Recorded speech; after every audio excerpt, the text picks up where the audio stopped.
ठाकरे बंधूंची मुंबई महापालिका निवडणुकीसाठी युती। काँग्रेस बाहेर 1-2 दिवसात राज ठाकरे उद्धव ठाकरेंच्या युतीची घोषणा होणार।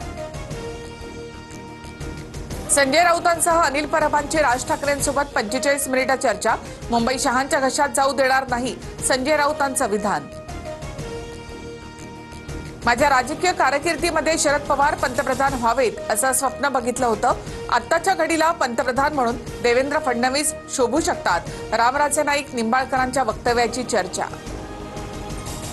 सदनिका घोटाळा प्रकरणी क्रीडा मंत्री माणिकराव कोकाटेंवर अटकेची टांगती तलवार। नाशिक जिल्हा सत्र न्यायालयाकडून 2 वर्षांच्या शिक्षेसह 50,000च्या दंडाची शिक्षा कायम। संघटित गुन्हेगारांची टोळी चालवणाऱ्या वाल्मिक कराडला जामीन देऊ नका। संतोष देशमुख हत्या प्रकरणी सुनावणीवेळी सरकारी वकिलांची मागणी।